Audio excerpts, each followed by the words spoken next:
So what we've been going over is sales track. And sales track, I want to be very, direct about this. Sales track is meant to work in conjunction with the GPS selling system. And there's been some conversations about GPS selling system, about sales track, about, how do we approach all of these different types of things. Well, what I want you to know about the 6 lessons of sales track is this is just kind of your introduction. If you were person to person with a prospect and you were going to try to introduce the product, you're kind of new at this, it gives you a track to run on. Or maybe you're the individual that's making phone calls with a certified trainer and you're going over each one of these individual points, and many of the certified trainers are utilizing every one of these points. Here's what I want to tell you. If you can get the sale, get the sale. That's the end of the day. Most people I know are doing a little bit of introduction with their clients. They may be, doing a formal, video presentation. They may be doing a PowerPoint presentation. They may be sending them some videos to look at prior to getting together with them. They may get on a call, on a web conference, and actually have a conference call with these people to bring them up to speed before they actually get to that first appointment. And that first appointment is really where your GPS selling system comes into play. So first lesson of sales track in your introduction is starting point, your 15-second commercial, personal and borrowed story, use of qualifiers and tie downs. We've gone through all this information over the course of the last 5 weeks. And now tonight we're going to go over the litmus test and setting the appointment in stone. Now what I want you to understand here is the litmus test and setting the appointment in stone, all of these pieces go hand in hand. And they can be intersected at different places. You don't have to do your 15-second commercial and then your personal and borrowed story. You might make the phone call, tell a personal and borrowed story, use a couple of qualifiers and tie downs. You may make a phone call, give a 15-second commercial, and go right into the use of qualifiers and tie downs if they're interested. So know that these don't have to be done in order, but each one of these pieces should be hit 1 through 5 before you move to setting the appointment in stone. Because people always ask me, they say, Mac, what is the key to setting an effective appointment? Well, the key is that you did the 5 things in front of it, that you use qualifiers and tie downs, that you used a personal story, you brought them in, you got them engaged, you got them involved in the process, and then you're using, as we'll see, the litmus test as a gauge, and then you actually have a process for setting that appointment. So let's just blast into it. Sales track lessons 5 and 6. Number 5 is the litmus test. Number 6 is setting the appointment in stone. Set effective appointments your prospects will show up for. So the first part is the litmus test. Okay. And Matt, to mention this from last week's lesson, this is all a part of a system. Mm-hmm. It's all the part of a system. Without a system, you can't succeed. So yeah, and it's duplicatable, and the information's there for anyone. But again, don't get caught up in the exact words of the language. Don't get caught up in the exact sequence. Just make sure you hit the bases on each piece. The litmus test, the purpose of the litmus test is to determine your prospect's level of interest, desire, and or commitment to an idea, a statement, proposal, or question. So that means you can pretty much use the litmus test throughout your entire introduction process, throughout your entire first appointment process, second appointment process, throughout your entire closing. It's the most effective way, and I wrote this, that's the most effective way I've ever used to test the temperature of your prospect with any potential tie down or qualifying question for your closing. That's another big question we get all the time, right, Steve? Is yep. What's the best way to close? What is the most effective closing? Yep. Well, the reality is the most effective closing is one thing, that you followed a process and that you hit all of the bases. That is what will set up your closing. So these systems, sales track, GPS system, these are what we train on inside the company. If you're brand new, we suggest that you take the GPS system and that's what you run with. But I also need to say that if you are doing an introduction of product to the client prior, you've educated the client, and on your first appointment, you're actually sitting down and doing the analysis, and they say, yes, I'm ready to go, you'd be ridiculous to try to set up another appointment to try to close the deal when they're ready to go. Many, many years ago, I heard someone taught me this. They said, the close begins at the first thing that you say. Right. That's when the close begins. You know, when do I start closing people? You start closing them as soon as you open your mouth to give a presentation to whatever it is. That's when the close starts. Yep. And so on the litmus test, this is a real easy one. You all already know this. We just named it something. And so Mr. and Mrs. Miss, let's say we're using a scale of 1 to 5 or 1 to 10, whichever one you feel more comfortable with. 1 to 10 kind of gives you a better barometer. Okay, 1 represents something that has no importance to you whatsoever, and 5 represents something that is absolutely imperative, something you absolutely need or want. Okay, you got it? Where is your desire to whatever? Where is your desire to get out of debt? Where is your desire to move forward with an appointment? Where is your desire to take control of your finances? Where is your desire to build your own small business? Where is your desire? Do you get it? It's a way of asking them in this scale of 1 to 10. It's kind of a temperature. If somebody comes back to you and says, you know, I'm a 1 or a 2, you know, a 1 is nothing. That means they're not really interested in your information, right? But if they come back and they were to say, if you're using 1 to 10, they say I'm a 5, well, they're middle of the road. Maybe you want to talk to them a little bit more. If they come back and tell you they're an 8, 9, or a 10 on getting out of debt, I would be moving immediately to setting up my appointment. Mm-hmm. Yep. So the point that we want to make is when the client is ready, move forward with the client. But the client is ready when the client is ready, and you have to be able to judge that, and you have to have a system that you follow, especially if you're brand new. And that's what we offer through these training lessons, through Sales Track, through GPS.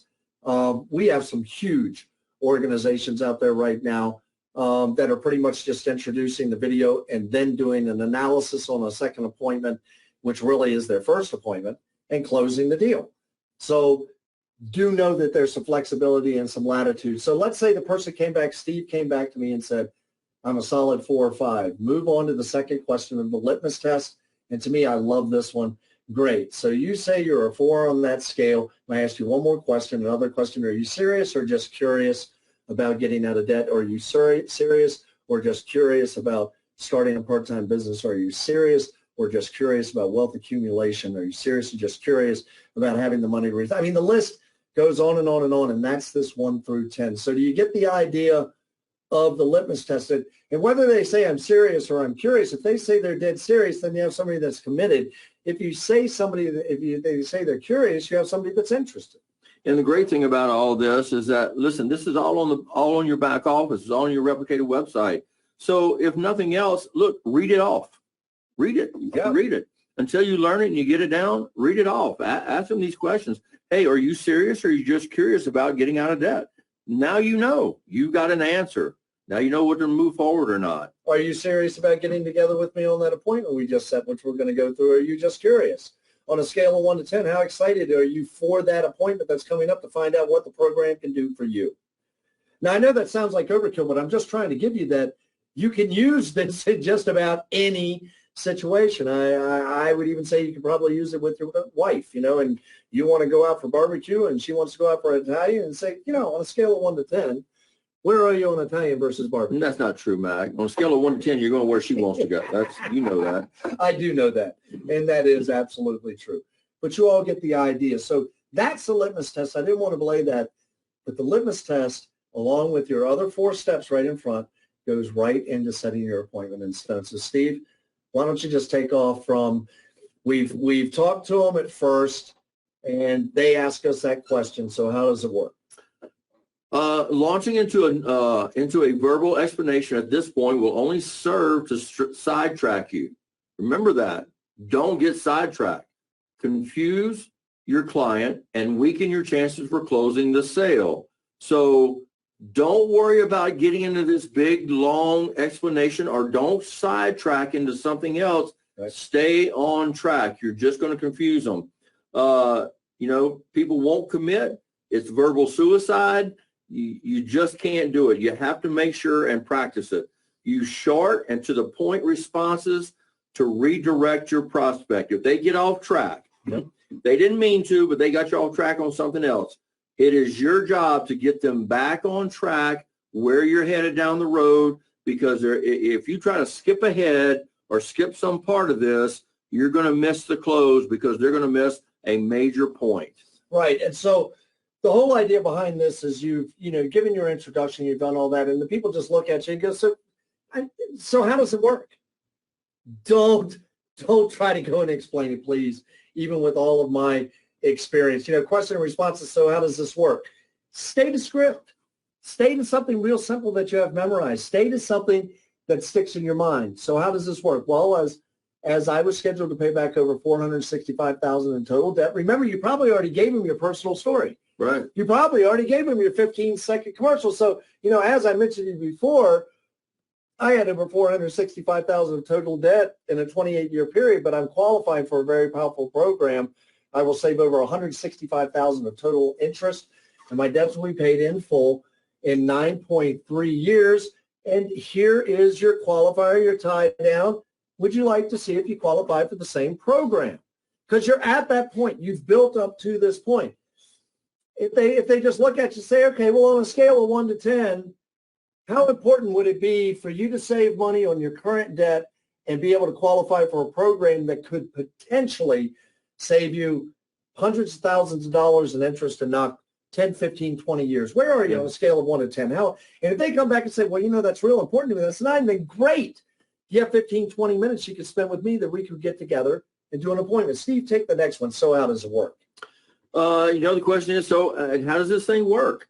As I mentioned before, this is a program. Look, always come back to the beginning. Always come back to the things that work. As I mentioned before, this is a program I had to qualify for it. Before we get ahead of ourselves, though, we need to see if you qualify. If you qualify, I will be more than glad to show you how this program will work for you. Do you have 15, 20 minutes to see if you qualify for the program? See, it's pretty simple, and the idea of show versus tell really plays in when you're at this stage with the client. Look, I could sit here and try to explain it, but in my experience, showing you the program, showing you what the results will be is going to be much more effective than me just trying to explain this, because there's too many moving parts. So on a scale of 1 to 10, see, do you see how you can integrate this in every place you go? So even tell me a little bit about it. People come back. Tell me a little bit about it. You got to come back to the thing. You got to come back, right? Get them redirected. Say, look, I don't know what your debt level is. I really don't. But let's say I can save you $15,000, or I can save you $150,000 or $250,000. Would that be of interest to you? I'm talking about money that you've already signed up to spend. Would that be of interest to you? Yep. So you kind of nail that thing down, Now, if somebody is really, really nailing you, you do run into a strange piece of it. Are you trying to hide something, versus give them information? So if they're really, really nailing you, you could go back to maybe something that was incorporated in your 15-second commercial or your personal borrowed story and say something effect, it's a web-based program that was, created back in 2004, 2005. It's been on the market for 15 years. We've helped our clients pay off over $2 billion in debt elimination utilizing this product. You could go there and then say, is that something that would interest you to want to find out more? Is that something you want to move forward and set an appointment to find out more about this? What you have to realize is that everything that you're doing in these initial conversations with the client, again, if you're in person, you probably don't have the benefit of your certified trainer. So really stick to script and keep it very short until you get to that point where you're ready to maybe set an appointment with them.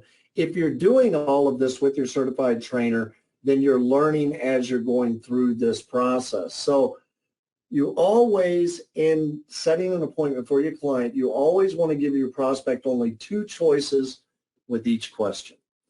I remember I was at Zupa's the other night, and I'm standing there, and the lady goes, "Are you ready to order?" And I said, "I'm just confused. I have no idea what I want." I almost wish that I could walk into a restaurant and you only had 2 choices. You notice at weddings, they give you a choice of the chicken or the meat, the veggie plate or whatever. And airlines, it's 2 choices.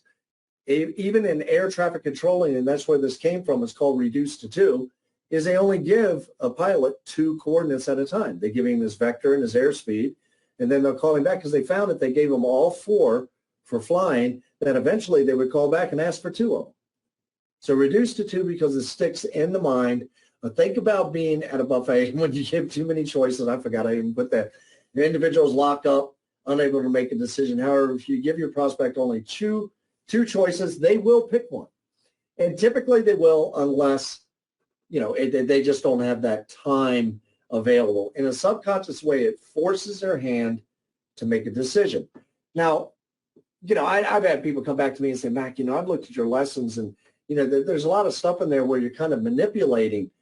Well, sales involves some manipulation, but it's not malicious manipulation. You're manipulating your client to get them to a specific end, to give them information from A to B, so it creates a logic stream so that by the time you get down to the crunch question, they're filled in, they understand where they are, and make no mistake, you have led them down this path. And if you feel uncomfortable with the word, manipulation inside of a sales environment, then just look at it as leading. You are not following the client. The only time you're following the client is when you're asking questions and they're answering. And then you follow along with everything they're saying, and then you want to move that into a qualifying question or move that information into a litmus test. You always want positive responses. Yes, I've got 15 or 20 minutes that I can give to you. What works best for you, weekdays or weekends? Weekdays work best for me. Good. Afternoons or evenings? Well, pretty much evenings work best for me. What evening this week would work best for you, Tuesday or Thursday? All tie downs, right? Every one of these are tie downs. Yep. Well, Thursday evening probably works best for me. That would be a good time. What would be better, 6 or 8? How about 8 p.m.? I'm just finishing up with dinner about that time. Would you like to meet in person or over a web conference, like a GoToMeeting or a Zoom? Are you familiar with those? Oh, yeah, I'm familiar with that. Let's do a web conference. Fantastic. Well, my schedule's filling up pretty quick, but I have some time available to help you. Thursday evening, August the 6th at 8 p.m. over a web conference. I'll send you a link via email for either GoToMeeting or Zoom, which one of those are you most familiar with, and I'll get that information to you. Does that work for you?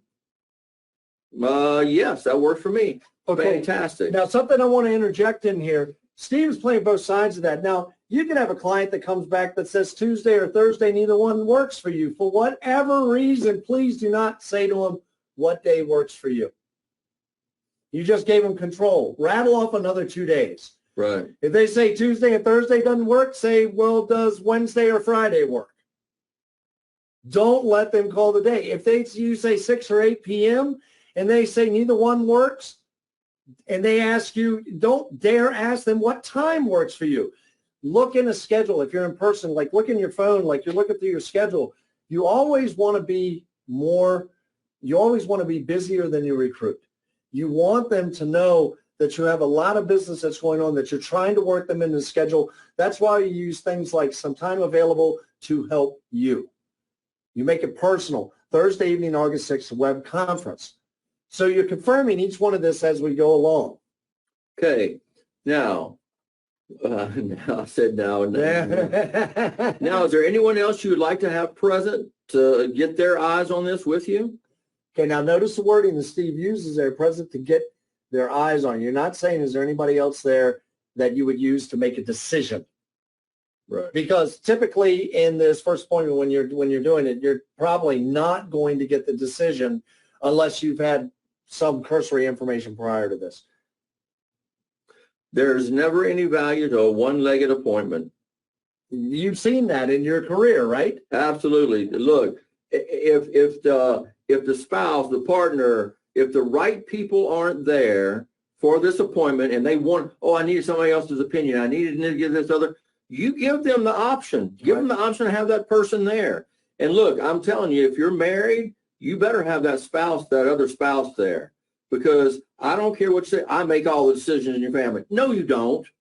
Stop that. No, you don't.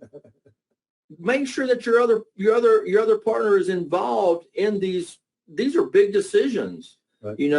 And so instead of pulling it, dragging this thing out, let's get it done. Get all the parties there together. Hey, is it a financial advisor? Is it your tax person? Does someone else need to be there that you think would be important to get their opinion on this? Yep. And the reason we say there's never any advantage to a one-legged appointment, if there is another decision maker in the process, and it could be the strangest person, it could be their mechanic, it could be their dad, if there's another person and you don't vet that out before you have that appointment, and you have that appointment without that other person, I'm telling you two things. One, you're giving that individual a way out at the end of the presentation. They can just look at you and say, well, I have to run it by my husband. I have to run it by my friend. I have to run it by my tax guy.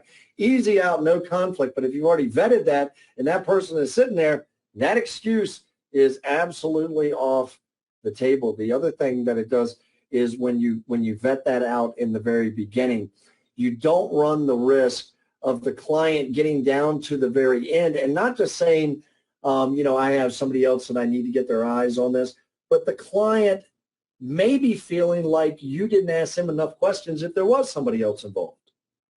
Right. So the thing that you have to be very careful about is that in any decision-making process, and you notice I didn't say get their eyes on it, you would want their opinion, not to make a decision, but you want all parties present so you're not left with this huge back door.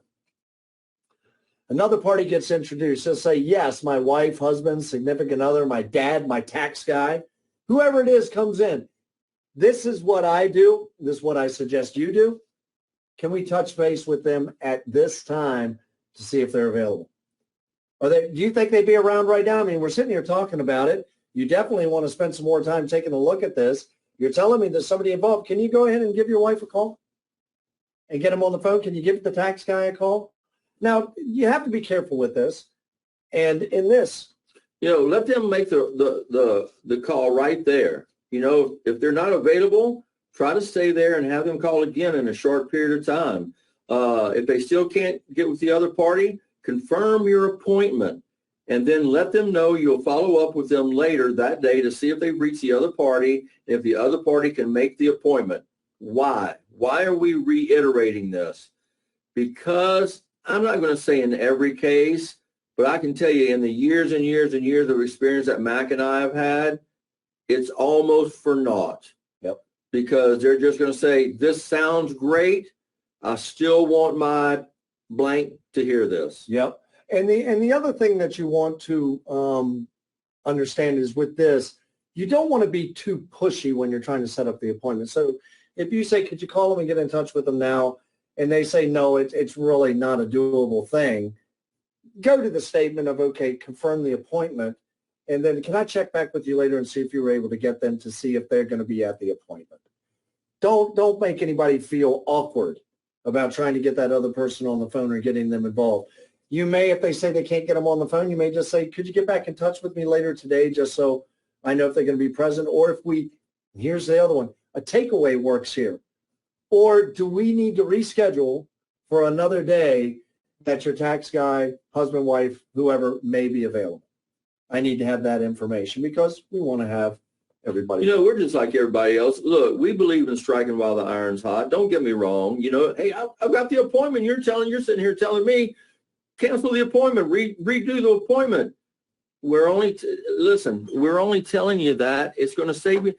One, it saves you some misery. But number two, how important does that tell them this appointment is? Doesn't that speak volumes about how important this appointment is, that they really need to see this? This is life-changing.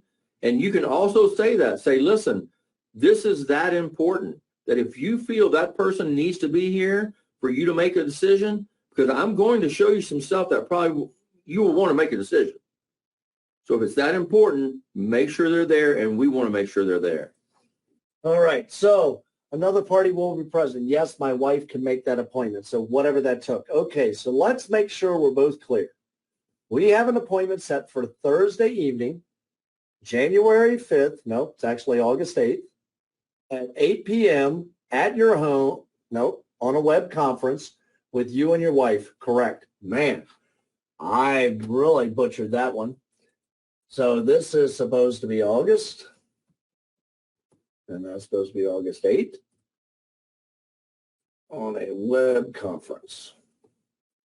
Sorry about this, y'all, but I want to make sure that what we post to the back office with you and your wife. All right. So, okay. So let's make sure we're both clear. We have an appointment set for Thursday evening, August 8th at 8 p.m. on a web conference with you and your wife, correct? Yes. Okay. Here's where you're kind of setting it in stone. I was raised to be a man or woman of my word. This may be too harsh for you, but I've said this actually. Now I'm going to be ready for our web conference Thursday, August 6th at 8 p.m., ready to go, and you and your wife will be ready and online. And you are looking for a response. The other thing is when you ask these questions to people, you state your case and you go silent. You let them answer. They may come back with another question instead of an answer. If they come back with a question, go right back to your question. Say, you know what, can we put a pin in that for a second in your question? Will you all be ready to go on this date and time? They come back and they say yes. Since I know both our schedules are very busy, if anything comes up between now and Thursday, will you show me the courtesy of calling me to reschedule? I promise I will do the same thing if it comes up on my end. Sounds good? Sounds great. All right. And so make sure you have all the information that you need. Okay, you might not have to say all these words at the same time, but you can if you want to. I'm just giving them an idea. Great, awesome, fantastic. I'm so glad. You know, you might want to choose one. Oh, that sounds great. Look, I'm really looking forward to meeting with your wife and chatting with you again about this incredible, powerful program. Use your words. Yeah. I would like to verify your phone number and your email so I can call you if anything comes up and send you an appointment confirmation. I would also like you to verify my contact information as well in case anything comes up on your end. Here you go. So that's kind of the here you go back and forth. In the date of smart, you know, in the I guess the day and age of smartphones, I would just be putting this information right in your smartphone into your calendar, your Google, or whatever you're using off of your smartphone. Okay, now at this point, this is where you may want to turn it over to a certified trainer, but I want to bring up this whole slide because you see at the bottom, you may already have your certified trainer on the phone with the client at this point. If you're doing these appointments, if you're trying to set these appointments by making calls with your certified trainer to a known database of your clients, then this whole process, this sales track process, is what you're going to kind of go through on the phone with the client coming down to setting the appointment in stone, and they will have already met your certified trainer. If you're doing it in person where you're introducing this to people, you may not have the benefit of your certified trainer. So if you're in person and you've gotten them all the way down to this point that you're ready to have an appointment set, you've given them information, yeah, it would be a good time right there if you have all parties involved. Call your certified trainer and say, hey, you know, I'm going to call my certified trainer, Steve. I'm kind of new at this. I've seen some great traction. I love it. I know what it's going to do for my family. But I want to make sure that you get the best information possible from the best person possible. And I'm still kind of in training. So would you mind if I made a call to my certified trainer? Let's get him on the phone with you just so you can introduce and so you'll know who will be running that appointment on Monday. My certified trainer's name is boom, boom, boom. Can we get them on the phone now just so we can introduce? Sure, Mac, that sounds fine. Yeah, let's right, do that. Okay, so let's make the call. So you pick up the phone, you get the certified trainer on the phone, you introduce your Steve. Now listen, I know y'all have heard this a lot of times. When you introduce your certified trainer to the client, you are not telling the certified trainer how great your client is. Your job is to tell the client how great your certified trainer is, how much you respect him, what he has done in the company, what level he is, executive director or whatever. Or she, and that they're, you know, this is the person you have the confidence in to train you and to bring the message to them. So do know when you're setting this appointment in stone, when you're moving through the 6 lessons of sales track, all of these individual pieces build on top of one another to create rapport with the client, to create a sense of trust with the client. Also, to let them know you're just a normal guy or a normal gal, that you're, you know, trying to do a business. You have something that will benefit them. You don't anything that was said here, none of it is what I would call pushy sales or hard closing techniques or any of that. This is very organic conversation to move that client on to make the next best decision for them and for their family. So appointment is stone. Make sure you send them a follow-up email same day with a cordial note, something like, "It was great meeting you, speaking with you today. I look forward to upcoming appointment on August 6th, 8 p.m.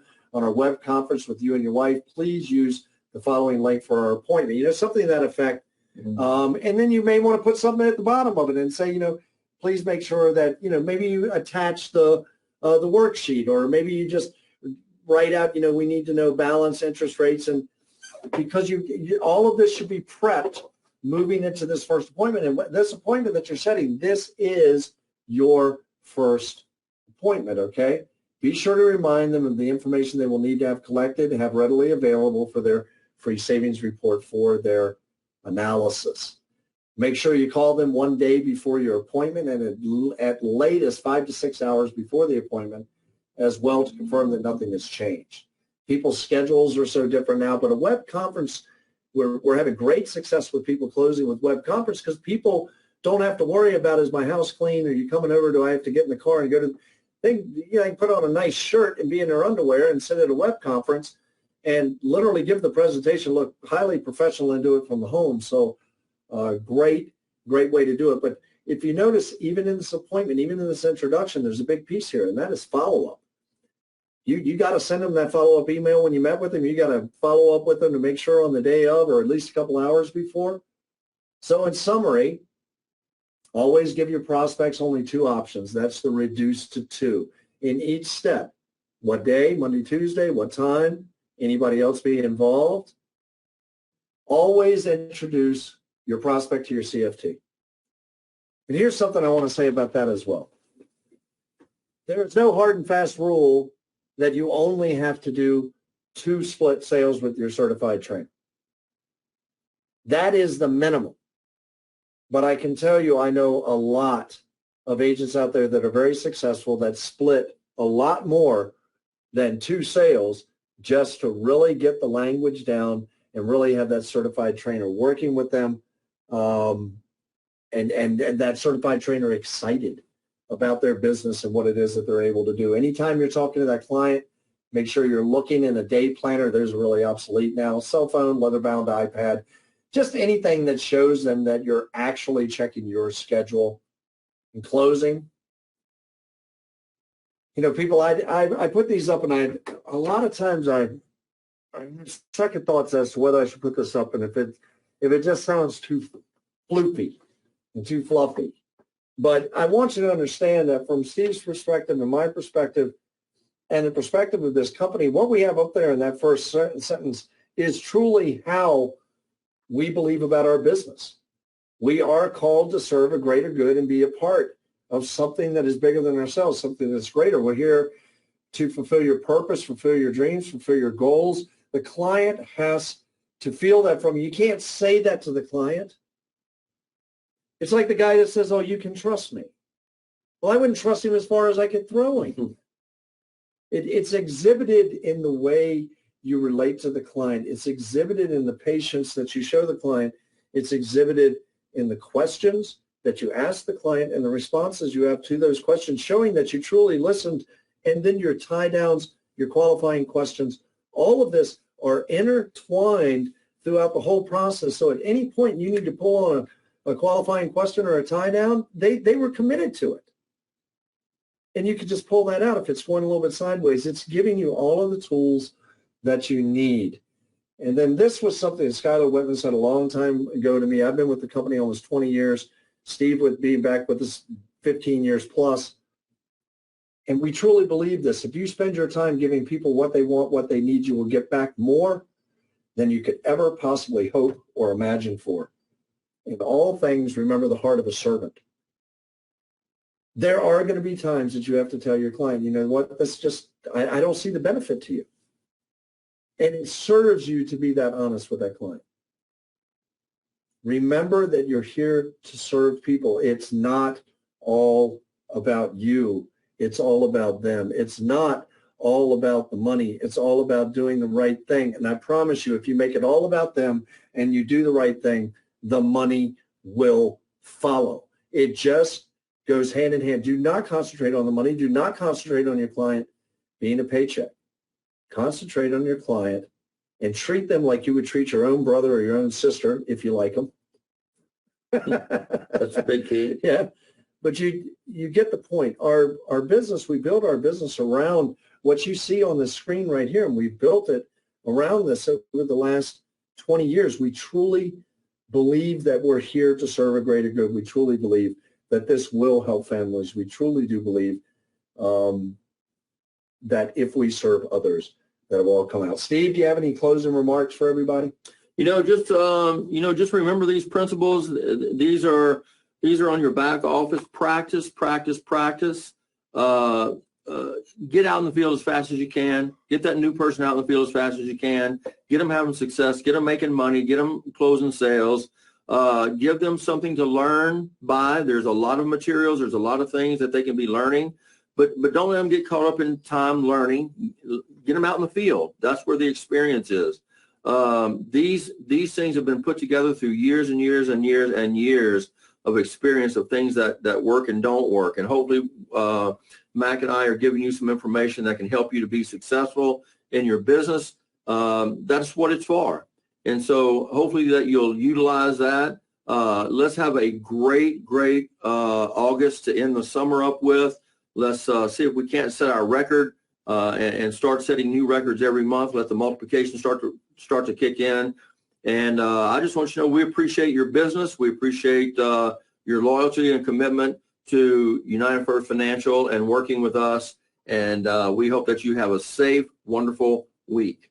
All right, everybody. That's been your agent update and training call. We thank you all for being on it. And from Steve and Mac here at the corporate office and the owners and support team, let's get out there and do it big. Let's get out there and do it right. But at the very least, get out there and do something right now. This is Steve and Mac saying bye-bye for now. Good night.